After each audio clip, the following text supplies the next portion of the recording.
So welcome, Sherianna. I'm so happy to have you here. And I have so many questions already geared up, and I love the work that you're doing. So welcome and thank you. Thank you. Thanks for having me. Yeah. And I wanted to ask you if you can tell the listeners a little bit more about what are you focused on and what you're doing right now. Well, I focus on manifesting, but what I do is I help people to release what they don't need and increase what they do. And a big part of that is my work with emotional detox. I wrote a book series called Emotional Detox. And within that book series, I have systems that help people detox what they don't need and increase what they do. So it's based on that work. And that helps us create the quality of life that we're all looking for. I love how you put it, how you tied it together, and how simply you put it, right? I think that it will resonate with people. Increase what you do need and decrease what you don't need. I just flipped that order. Yeah, that's okay. It works both ways. So, how does that, because manifesting is so hot right now. Everybody is about manifesting their dream life, their dream job, right? Everything. How does the work that you do, how does working with your emotions, right? Uh, how does it impact and tie into being a better or worse manifester? Well, emotions, I think, are a huge part of it because what can happen with people is they get some insecurity or fear or doubt. And so, as you're going along your manifesting journey, it's really important to have the tools and the awareness that first of all, that's very normal and it's very common. And don't think that other people, even big people, people who are doing it really well, don't have those experiences now and then where they might feel deflated or frustrated. Very, very common. And I think the more you just sort of accept that is part of the journey, but you don't need it.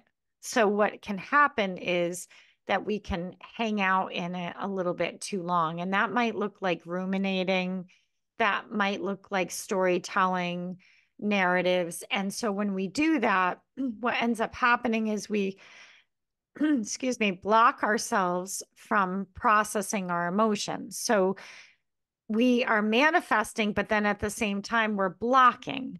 And then it becomes a tricky thing because people feel like then they might make decisions that are impulsive.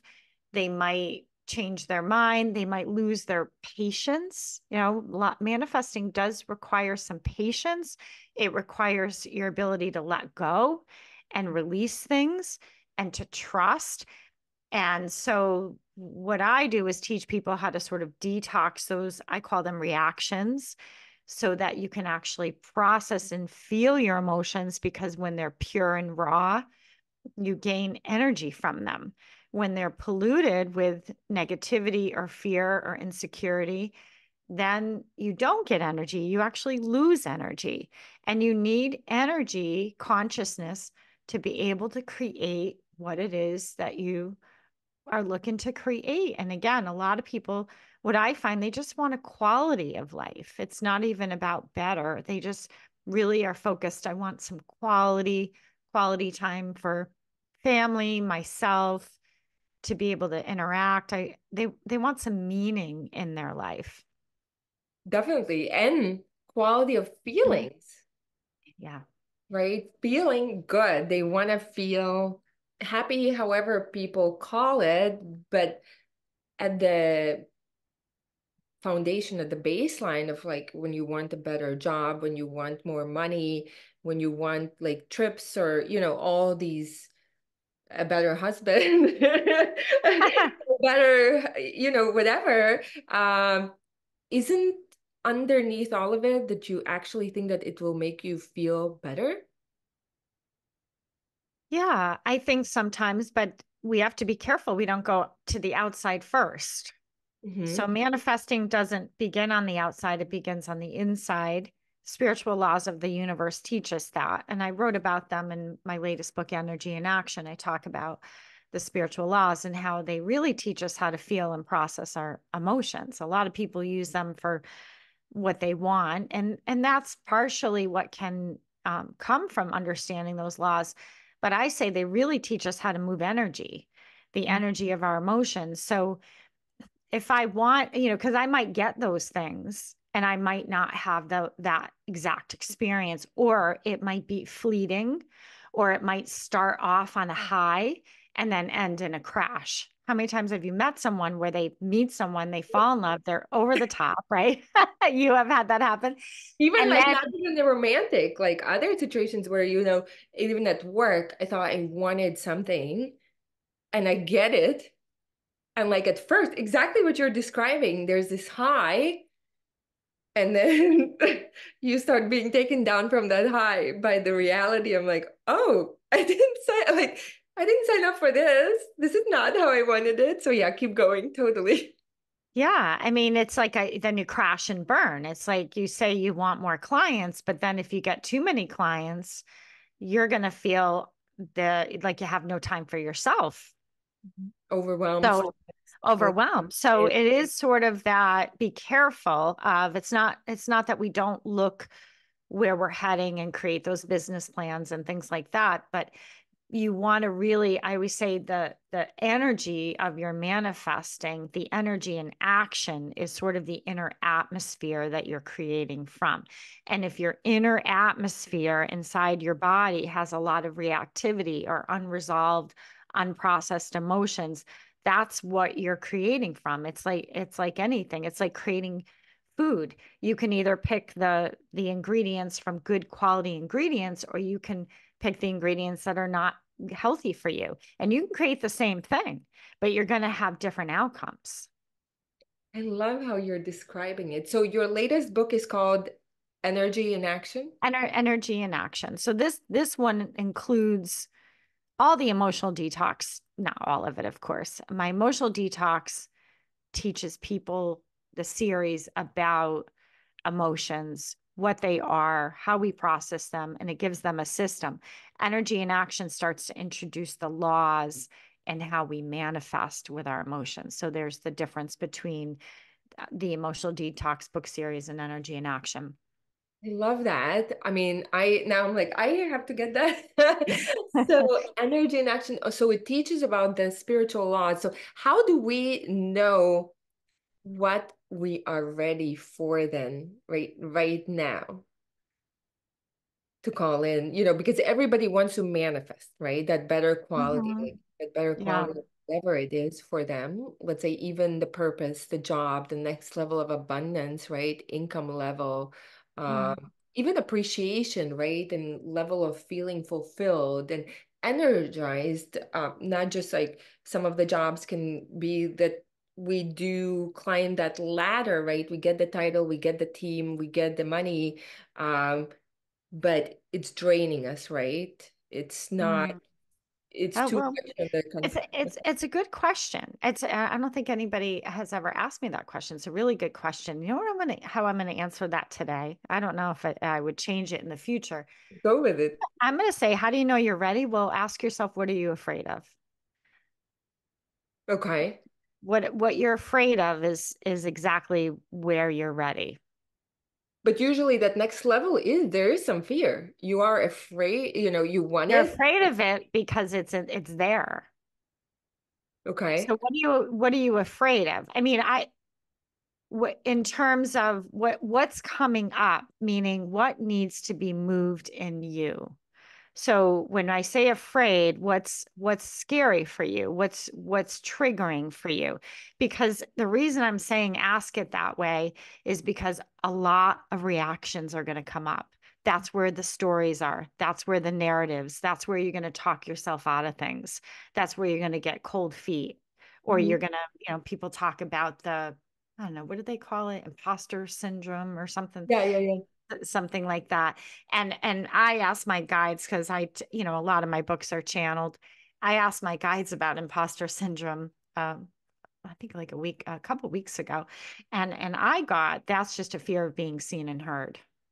Yeah, it's fear. I mean, under when you said like underlying those emotions, a lot of the times is fear. Like you said, the fear of visibility, the fear of responsibility, right? The fear of unknown. Yeah. No, I don't know if I'm What are articulating. what are you afraid of? And then look at your levels of reactivity around that. Now, it could go in many, many different directions in terms of sometimes you get afraid and you pull back and you don't really get to that point. Maybe you do a couple things, but you don't really get that big push right into it. And sometimes people push too hard. It could go either way. So their fear in terms of how are you managing that fear? Are you overdoing it? Are you pushing too hard? Are you trying too hard? Or are you talking yourself out of it or also spreading yourself too thin? I mean, there's a lot of different ways. And that what I'm saying is these are all ways that you're managing your own emotions, perhaps. Yeah, yeah. And then when when it goes back to manifestation, right? And so how much would you say is where's that balance, right? Where um there's a saying, I think, go where your fear lies, right? That you have to push yourself. Anything that you will like next level of life to unlock is in outside of your comfort zone. It is, but you don't want to push. It's not about pushing, it's about being yourself. And I think sometimes the push comes from looking too much at what everyone else is doing. Yeah, that's very true because there's, you can see, of course, with social media and everything. So I don't know if it's kind of I mean, it is a more masculine way of driving, right? Showing up, no matter what are the emotions, work through, kind of just kind of set them aside and keep going, But then when you say about this pushing, I was the other day sitting by a creek. So behind my house, I have this little creek, and I love like for me, one of the things that resets me or helps me is nature, and like the creek. I was looking at the running water, right? Where there are places where the ground is protruding, right? The water is not pushing to go Mm, up above it. The water, right? It trickles around. And I that's think right. it's hard for us. I do think that it's hard for us to tell, though, when we are forcing versus where we are pushing through something, to the next level, where it's okay. Well, because we want to get to the front of the line. There's this race mentality that it's got to happen, but the reality is the spiritual laws teach us there are lessons to learn along the way. And if you push too hard, you might miss the lessons. I mean, I've had many times in my career where I was like, I'm really aiming to be here. And then didn't realize that I was getting my lessons. And then you look back and you're like, okay, now I get it. Now I get it, universe, why I needed to go through some things and get some wisdom there before. So there's no shortcuts here. And it's not that you're not growing. Remember, the spiritual law of vibration says everything's in motion, nothing rests. We're always in a perpetual state of growth and expansion. It's just we can sort of have this perception that we're not. So then we push. And my concern is, again, emotions. If you push, you're disregarding emotions. And you have to be careful because some of this expansion is about being authentic, and you want to build a solid foundation in authenticity, and you want to build it on true. You look at, why am I doing what I'm doing, and be careful about always having an agenda. I think that's sometimes where we have a push, is we might not realize, and it's sneaky, it can sneak up on us. Am I doing this because do I really have an agenda here, or is this an authentic move that I'm making that's truly connected to my heart? And if emotions are left unprocessed, it will be difficult for you to recognize the difference between the two. So I one of the reasons I was excited to talk to you is because you talk about emotions. And I will say, like, I feel a lot. And sometimes, as women, I mean, I'm sure it's different experience, but there can be a lot of them. Mhm. And like you said, they're powerful, right? Each emotion has its own energy. And I think, how do you define or explain emotion? Maybe we can start with that. Well, I I define emotion of it, which is not my definition, it's out there, but that a lot of people talk about it as energy in action, right? Energy in motion. So that's why I talk about energy in action is the name of my book because emotions are meant to flow. They're meant to move. They're not meant to be stagnant in the body. And they have a biochemical component. They affect our physiology, they affect our brain and the way that they move. They also have they have an invisible network, and that's where we talk more about like the meridian lines and acupuncture and Chinese medicine and things like that. So they sort of cross over it from the seen to what's unseen. And we know that they affect us. Now, a lot of people get confused. They use the thoughts and the emotions interchangeably. Am I having a thought? Am I having an emotion kind of thing? Um, and some, does the thought produce the emotion? Does the emotion produce, and so that people kind of look at that from all different angles. But in terms of emotional detox and the foundation that I've created is that, the more you think, the less you feel. So if you're in thinking mode, probably not in feeling mode. Oh, So beautiful. Yeah, keep going. so when someone says, well, I feel a lot, I do want to ask them, do you feel a lot or do you think a lot? Okay. And because feeling, if you're truly feeling, then you ought to feel better. Okay. You ought to be, so like the example of you by the creek, I imagine you were in a state of feeling. So you're in a state of presence Yeah. and you're having these awarenesses and you can almost see how you weren't really thinking, but you were actually having sort of almost feels like your brain went to a little bit, it opened up a little bit and saw something in many different ways. Yeah. So you looked at running water and had sort of these perceptions that were wider than Yeah, so exactly.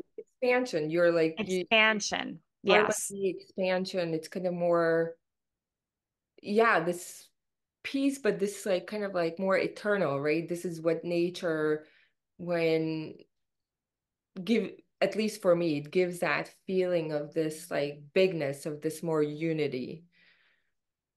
Right. And so what you're doing is you are expanding in that moment. You're from a state of feeling, from a state of being. Now, from that state of being, you've opened up your channels.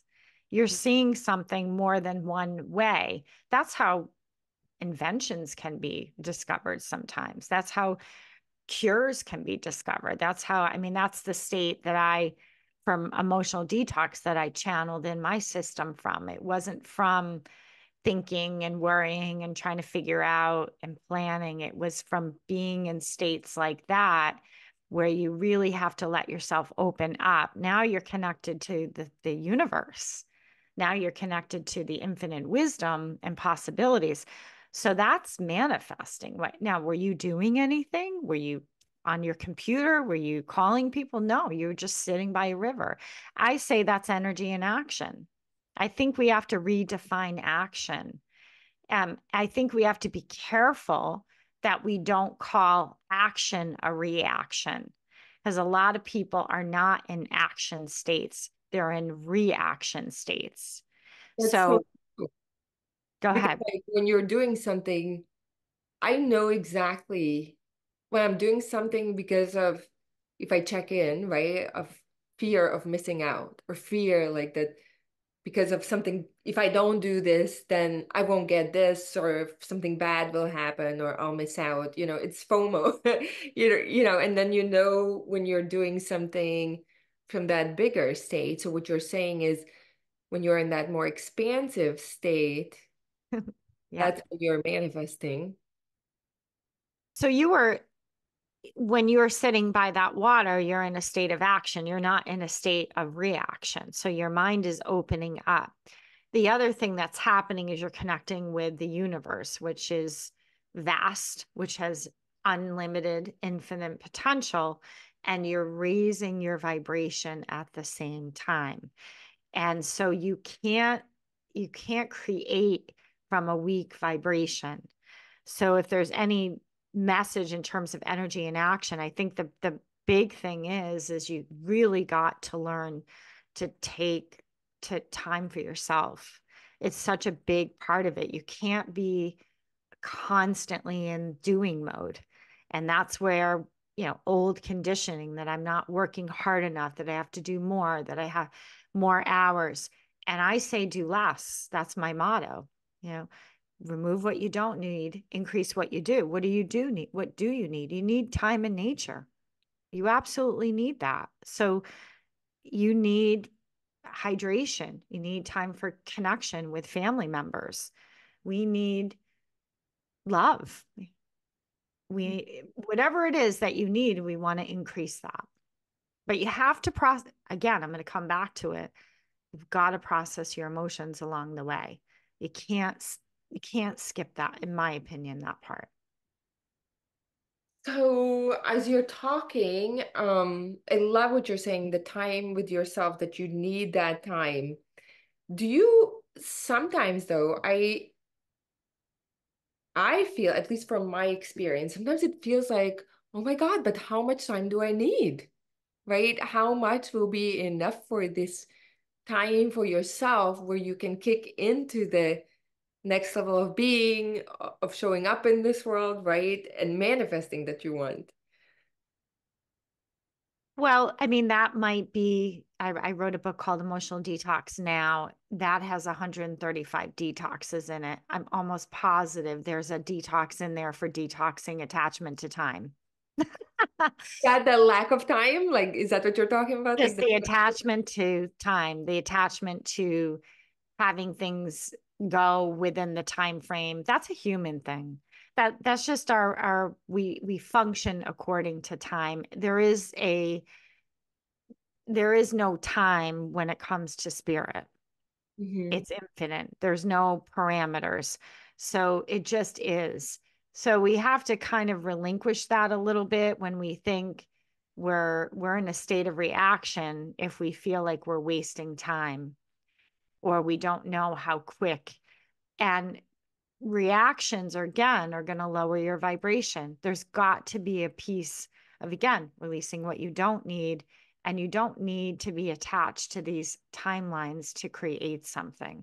Now, I know people, when they manifest, sometimes they write in, they're very, very specific, like, I want, this much money and this and those are fine if you want to write things down in that way, but you have to detach from it. I mean, the spiritual law of detachment talks about that. So, I mean, one of the things in energy and action that I do is I was guided to do by my guides is that I'm just looking at my book here as I talk is I was guided to pair high vibrational light with all of the cleanses, which are the emotional detoxes. So in energy and action, I have 52 of them. And in that, so what I would say to you is I would say I would start working with the pink ray of light as you're processing your emotions. It's a very light pink ray of light. Can you feel the vibration as I talk about it? Mhm. And Yeah, how do you know that you felt vibration as I bring it up? it could. So I have imagined in the past, like this. So to me, I don't know how, like when you started speaking about it, like I just it's like the imagination in a way. Mm-hmm. It felt like kind of this sparkly, like light pink. It just felt light. Mm-hmm. Yeah. So you mentioned earlier, you said, I feel I feel a lot. So that's great. So I could tell that's why I paused because I could tell you already were connecting to it just by putting your attention on it. So that light, which again I talk about, I give you cleanses using that pink ray of light to help people detach. And so that will help you if you do you feel the difference Mhm. right now. I mean, I talk about it so my vibration gets high when I start talking about it because I do it so much. My whole face starts to get it gets so high. Yeah, so it feels like I don't know if you ever went skiing and your hands are numb or ice Yeah. skating. Yeah. That's what it feels like right now when I start talking about them because the more you work with them, the quicker they kick in, and then they're radiating without through your aura, they're radiating throughout the biofield, so you feel it, I feel it, kind of thing. So I would absolutely encourage you to work with the law of detachment and the pink ray of light and start to let that download into your system. Remember, get rid of what you don't need, increase what you do, and you need more of the pink ray of light. The pink ray of light is about beautiful thoughts. It's about self love. It's about patience. If Mhm. it could speak, it would tell you to be patient. I love that. I feel the peace in that. Like, it just like kind of calms your nervous system. I wanted to ask you about specifically about maybe it ties in if you can, I'd love if you could share like a couple of steps or a practical exercise, right, that anybody could do as going along when it Mhm. comes to the emotions of anxiety, of overwhelm.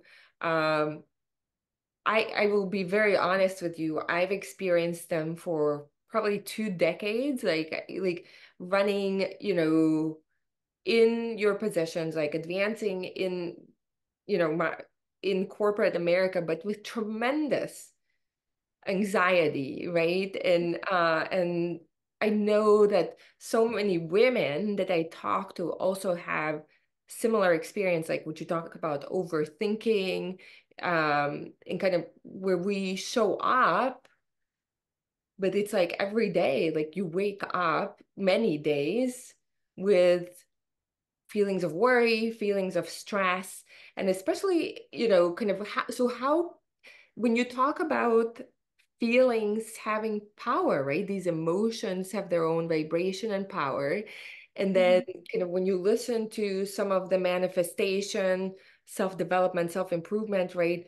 Then you're like, oh, you want to be in a high vibe or high vibration. And it's almost Mhm. like you can start, how do you kind of reconcile it and start and going back to maybe if you can somewhere along the way share an exercise because these feelings they show up at moments when it's not, you can't just sometimes take time out, go and process and feel them. It is before a meeting with somebody who triggers you. Mhm. And it's like, Mhm. especially the worst, like 5, 10 minutes before. I even felt some feelings of anxiety before we started the Mhm. interview, right? Mhm. So it's before these moments when you have to go in and perform, Mhm. how can you like what do you do when that happens and you have to be on? Well, I think that similar to what you did, you do ride it out. I mean, there is a level of you acknowledge that I'm feeling this way. You're observing and you're noticing it. What you don't want to do with anxiety is and especially if it's there's different levels of anxiety, first of all. And then in my book, Emotional Detox for Anxiety, I define anxiety as an emotion looking to be processed but can't because we won't let it. Okay. Okay. I think I think the word managing is a slippery slope because when you start to manage what you feel or you think that you have to manage what you feel, it becomes another job. Yeah, to me the cognitive way has not really, I didn't find it very useful. Like man, yeah. Like I have to, okay, I'm having anxiety. Now, how do I manage my anxiety? What do I do? So, see how we've gone back into doing mode. And so, I think some of it is really knowing that this managing mindset is not serving people with anxiety, in my opinion. Okay. Because if we were to say to you, managing your anxiety, how does it make you feel when you tell yourself that you have to manage anxiety, like in terms of cope with it? For me, it doesn't resonate because I want to, like you said, digest it, process it, release it, whatever is the right term. I don't want to manage it as an ongoing thing. What I long for is, I guess, ultimately not to experience it as And much. why don't you want to manage it? Because Because it for doesn't. me, it just sounds like it's not under, like, it's not dealing with the underlying, it's like managing symptoms versus addressing the underlying. Gotcha. So Uh, I want to you pause. don't feel like it's effective. Yeah, I mean, it doesn't resonate with. It doesn't resonate with you. Okay. And so that's great that you have that awareness. It doesn't resonate with you. And how else has that feeling? I mean, that's if you're telling me that when anxiety comes and you don't want to manage it because it doesn't resonate with you, have you had other times in your life where something didn't resonate with you? Yeah, I mean, I'm sure, Yeah. like So managing fear or whatever, I want to increase my own strength. I want to increase my own capacity to handle things, right? Be available for a next level, bigger level of life. yeah. It's So like, there's probably, let me go back to the resonate thing. So there's other times in your life, something like maybe someone asked you to do something and it didn't resonate with you. yeah, And you're aware that that doesn't feel right. Another way to frame that, right? yeah, Or it just doesn't, you don't feel aligned to it. So when you don't yeah, feel aligned to it, does that help you not do it? Not get involved? Or yeah. does sometimes? Yeah, like I'm thinking like if like then I just what I think, I guess what I believe is just managing versus treating or healing the underlying Mhm. um cause, then I mean I'm thinking I probably won't do it.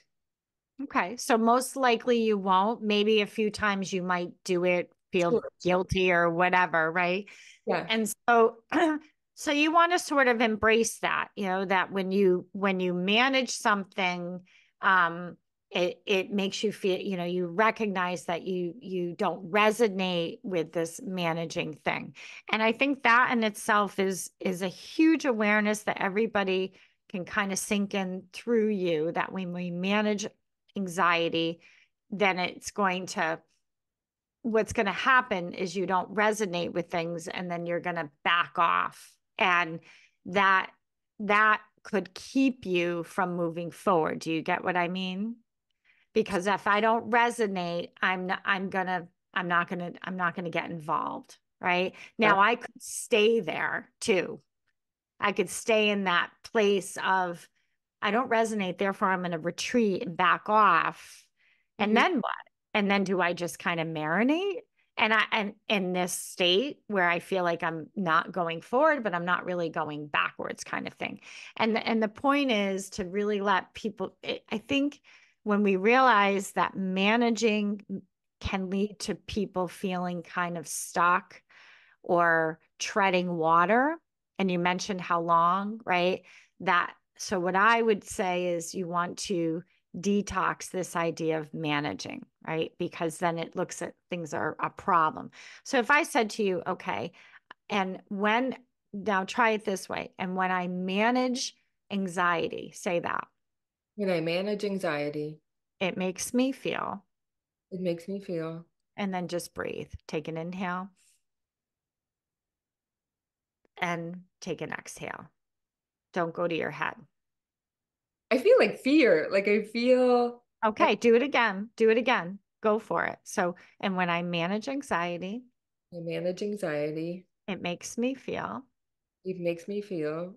yeah, breathe, just breathe, breathe in and breathe out. So when you manage anxiety, it's almost like putting yourself in a box, right? And you have walls around you. And there's not, it's like a plant that can't grow in the pot it's in. So you're just breathing in and breathing out. And then I want you to kind of sink into this other times. Do you agree with the box analogy? Do you feel a little boxed in when you manage? Yeah, I feel like I felt this tingling, like it's stressful, like it's constricted. So it's exactly what you're saying about. Constricted, yeah. It constricts And the, and other areas of your life where you felt constricted in the past. yeah. Okay. So you don't have to say what they are, but and I'm sure everybody's relating or any other areas in your life where you felt constricted, whether it's financially, in your relationships, in whenever you felt constricted, that's that's the piece that you want to cleanse. So what I'm saying is anxiety is a sign that there is an emotion to be processed, but can't because you won't let it. And as you dig underneath some of these reactions, what you're really clearing is restrictions. Mm. So you give yourself permission to clear that. And there's many ways to do that, but the biggest thing is not necessarily the tool, but the awareness. So you have this awareness that this might run deep. It could even run in the genetic line deep, Mhm. feeling restricted, feeling. And so then you and I will, and again, these are all in my books, all of these, the way that I do things. So you and I are going to hum. It's an inhale. So you asked me for a tool. We're going to inhale, exhale, hum together. We're going to inhale and and just focus on clearing restrictions. So inhale, hum. So you're going to make a noise. Ready? Inhale. Hum.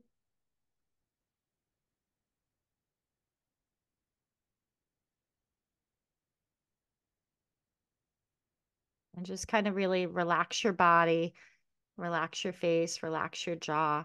Start to release this energy from your body, this energy of feeling tied up. You know, it feels very constricting or limiting. So we're energetically asking to release any any reactions of feeling limited in abilities, in strengths, in connections, in support, whatever that feels like, just allow yourself to relax your body and release that all through your lower belly, your legs, everything.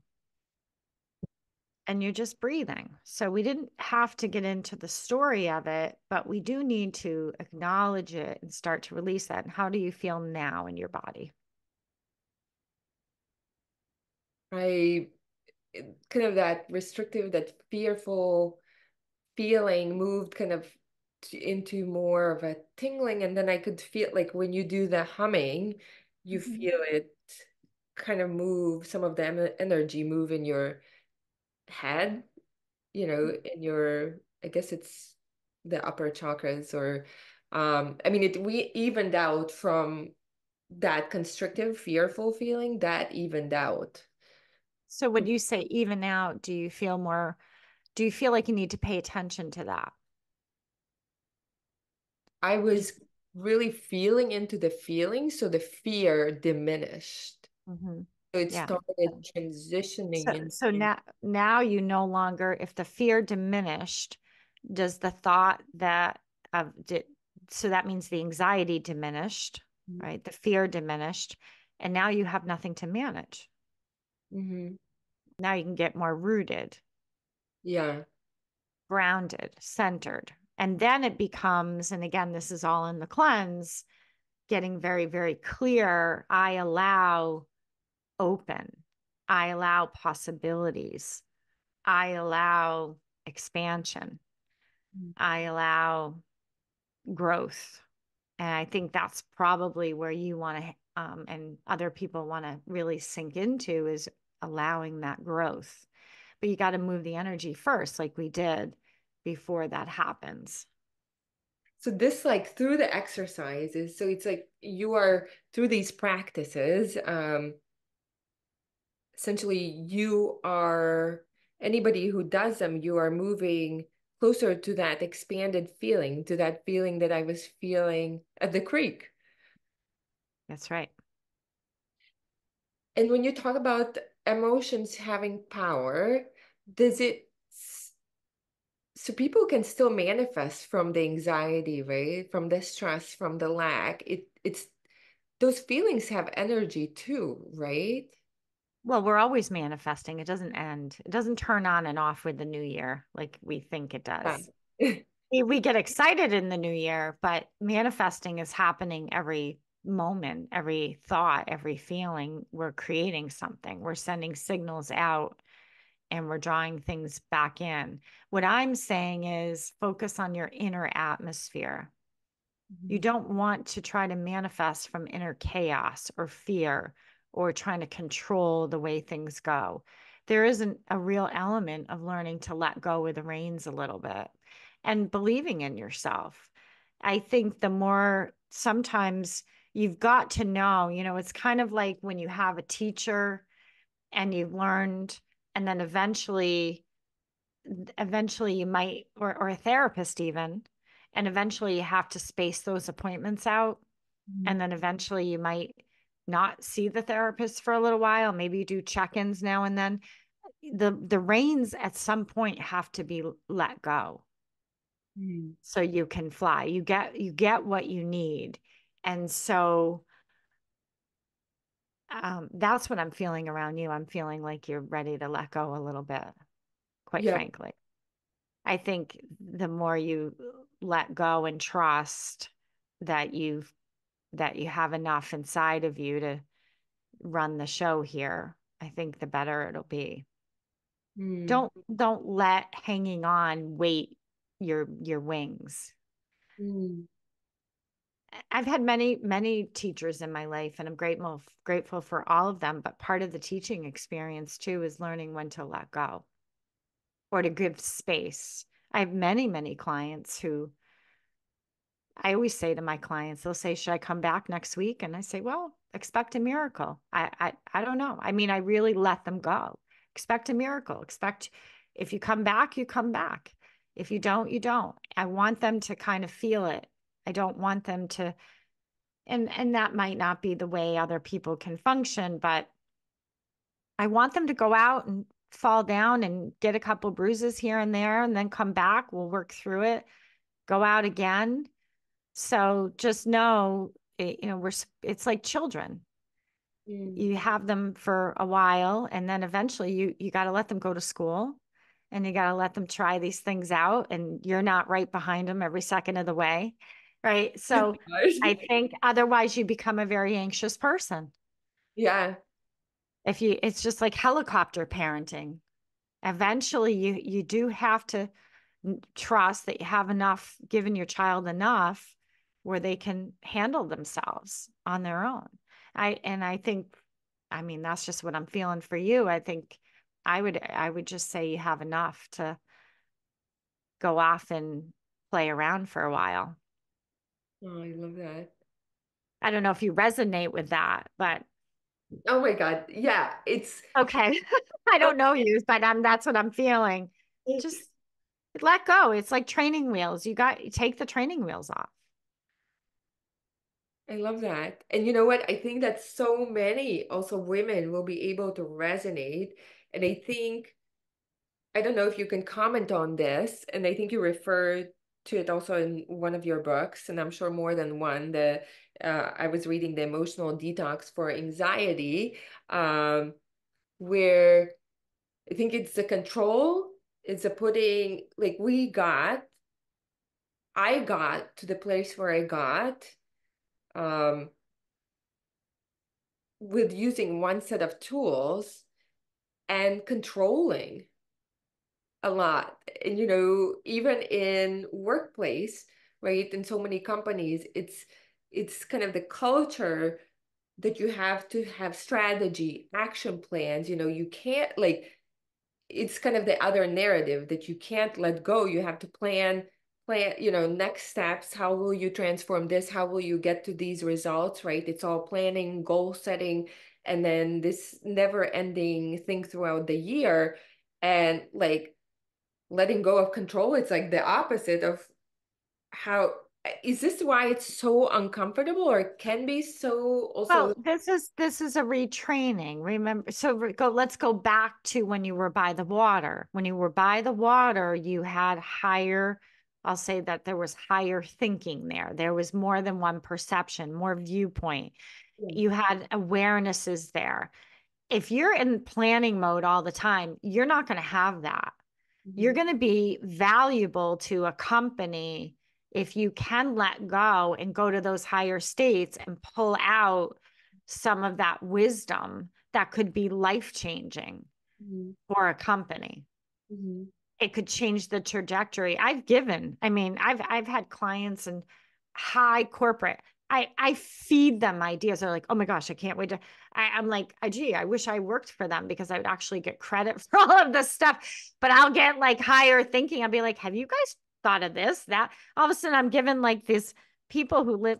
I'm talking about serious companies that we all buy products from, and they're like writing them down to take back to their teams.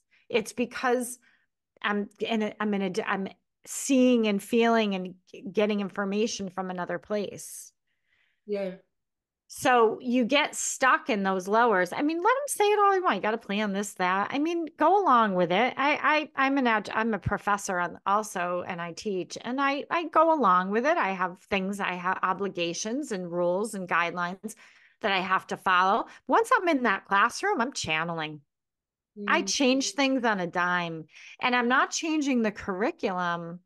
I'm changing the way it's taught because I have to be able to say it in a way that it gets everybody in that room. And Mm. if you're always in your head, you're going to talk over people. You're not going to meet them where they're at. That that requires being in a state of connection and also emotional flow. I don't get triggered. Like people get triggered by politics and stuff like that. Sometimes some things upset me, but Mm. for the most part, I don't because I can have conversations about anything because I'm processing what I feel. So I can listen to all these different viewpoints and then have these healthy dialogues. So the point is, yeah, I get it. That's training, but I would be that person on the water needs to expand.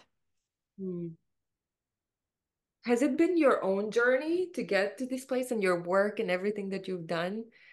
Did you yourself, I guess, quote unquote, struggle or experience more, of the emotions that you wanted to detox? Well, my book Emotional Detox was the turning point. I've been in the field for well over 20 years and I'd been writing on mental health and mindful ways. So I'd written The Four Gifts of Anxiety and so I had a lot behind me. And I was very drawn to learning more about emotions, but Emotional Detox was the book where I had an emotional crisis in my life. That was the turning point for me where I realized even with all these mindful tools and techniques, it those did not serve me in that trauma. And that was a great awareness for me to wake up to because at the end of the day, that's what we do. We give people tools because we want to help them and also build resiliency. But honestly, when I was in that state, I wanted to give all those tools the middle finger. Yeah. And this is why I was so looking forward to talking to you because like Yeah. all the mindfulness, it's mind, observing, detaching from your emotions. And I'm like, well, but the stress and the anxiety and these feelings, they still come up, like, and you can meditate. I just found that, okay, you can meditate or use all these tools, and you just need more time to recover and to be able Well, to go back they're in. gr- they're great when you get through the trauma, but for me, it was just an awareness of I needed to take my work to another level because I thought I was giving everybody what they needed, and it wasn't. It was through my own traumatic experience. I realized that there was something missing, and that's when emotional detox and the tools, that's when that system came about, and then looking at things completely different. So, I mean, it's not wrong or bad. I needed to learn some more things, but had I not gone through that, I wouldn't have gained the wisdom. And now it's just like a solid foundation Mhm. for what I use with my clients and people that I work with. I love that. Because what you're essentially, the practice that you walked me and us through And is, if I put it in very simple terms, it's essentially feeling your feelings. yeah. And that wasn't the whole thing, by the way. I just did a Yeah. couple little parts of it. It's 7 steps and they're all one process. So it takes you about 10 minutes to go through it. But I just kind of dove in real quick just because we're on the air and Yeah, of we course. don't want to not be talking or anything. So, but but it is a 7 step process and it starts at the top with the C cleanse and it ends at the E. Mm. And it's in the last 4 books I've written, has them written out for people. I love that because another thing that I noticed, obviously, you brought me back and us back to the breath, Mm-hmm. right? Because when we feel those feelings, so many times the breath is shallow, Mm-hmm. uh, constricted, and then the intention. How important is that intention to release? How do you balance it kind of between feeling, right? Like really dropping in and feeling it in your body because there are different also sensations, right? You feel tinglings and you might feel the something in your chest or in your pelvic area or your, hips, and they move sometimes, but how much is being with that 100%, right?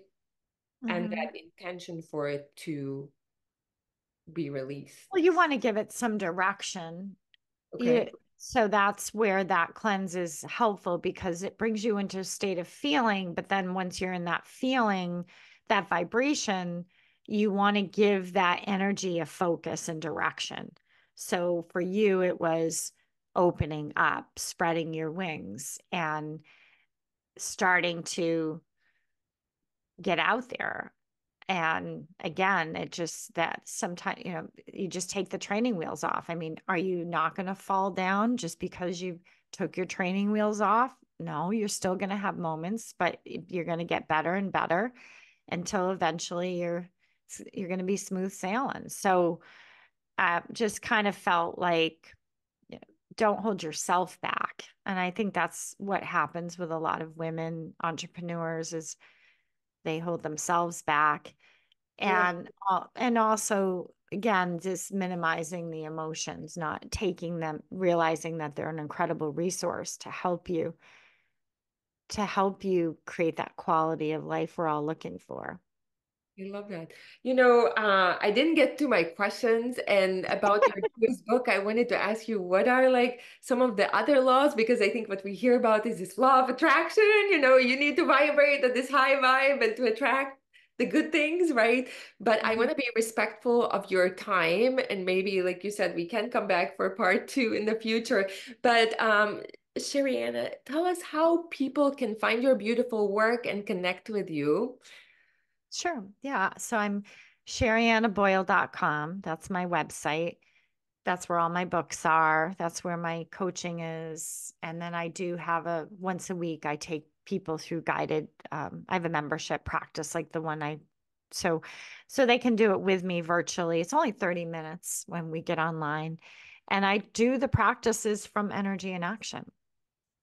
I love I don't read them, but I do use the tools from that book and then some other tools as well. So I do get a lot of coaches healers and things like that in there to give them support because I know that we need support too, coaches, that Yeah. people that are looking to manifest their careers and all that stuff. No, I would encourage anybody listening to check out your website, your books. I'm gonna put all those details in the show notes so it's easy to retrieve. And also the membership. I mean, just the power of kind of you walking through and you getting those intuitive hits, right? And you setting that intention. Sometimes we need somebody else to help us on this journey. And I think that's where it's so powerful instead of doing the work alone. So the membership sounds beautiful, and I would encourage anybody to Thank you. check it out. Yeah, well, it makes it affordable. That's what it really does. And what I do is I tap into my guides before I get on. So I ask what we're going to be focusing on and I channel and then I go on and then I feel the energy in the group and then between my guides and the energy in the group I figure out what we're going to do. That's beautiful. Thank you so much for everything that you do. Thank you so much for your time and being Thank a you. light in this world. Thank you. I enjoyed it. Thank you.